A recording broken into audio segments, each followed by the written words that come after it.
Begum Khaleda Zia BNP ও জিয়াউর রহমানের পরিবারের রাজনীতি নিয়ে আগ্রহের শেষ নেই।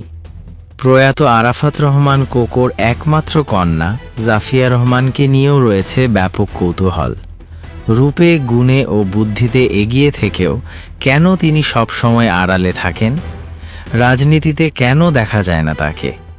এই ভিডিওতে আমরা জানব জাফিয়া রহমানের ব্যক্তিগত জীবন, তার নীরবতার পেছনের কারণ, রাজনৈতিক পরিবারে জন্ম নিয়েও আলোচনার বাইরে থাকার সিদ্ধান্ত এবং ভবিষ্যৎ নিয়ে জল্পনা। ভিডিওটি শেষ পর্যন্ত দেখুন, মতামত জানাতে কমেন্ট করুন, চ্যানেলটি সাবস্ক্রাইব করতে ভুলবেন না। বাংলাদেশের রাজনীতির ইতিহাসে একটি নাম বারবার আলোচনায় আসে, বেগম খালেদা জিয়া। তার পরিবার নিয়েও মানুষের কৌতূহল সীমাহীন। আজ আমরা কথা বলবো তার প্রয়াত ছোট ছেলে আরাফাত রহমান কোকোর একমাত্র কন্যা জাফিয়া রহমানকে নিয়ে। রাজনৈতিক পরিবারের উত্তরসূরি হয়েও জাইফা রহমান বরাবরই থেকেছেন জনচক্ষুর আড়ালে।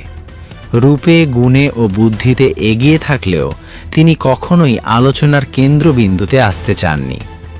পারিবারিক সূত্রে জানা যায়, ছোটবেলা থেকেই জাফিয়া রহমান ব্যক্তিগত গোপনীয়তাকে গুরুত্ব দিয়ে আসছেন।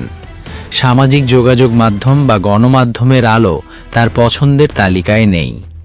বিশেষজ্ঞদের মতে আরাফাত রহমান কোকোর অকাল মৃত্যু এবং পরিবারের ওপর দীর্ঘদিনের রাজনৈতিক চাপ জাফিয়া রহমানকে সংযত ও নীরব করে তুলেছে। রাজনীতির কঠিন বাস্তবতা খুব কাছ থেকে দেখার কারণেই তিনি সচেতনভাবে নিজেকে দূরে রেখেছেন। বিএনপি ঘনিষ্ঠ একাধিক সূত্র জানায়, এখনও পর্যন্ত দলীয় রাজনীতিতে তার কোনো সরাসরি সম্পৃক্ততা নেই।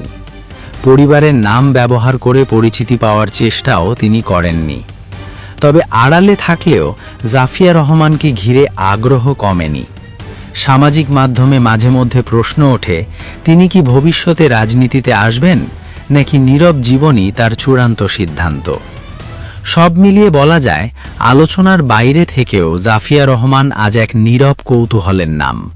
রাজনীতির উত্তরাধিকার নয়, ব্যক্তিগত স্বাধীনতাকেই তিনি বেছে নিয়েছেন। এটাই হয়তো তার সবচেয়ে বড় পরিচয়।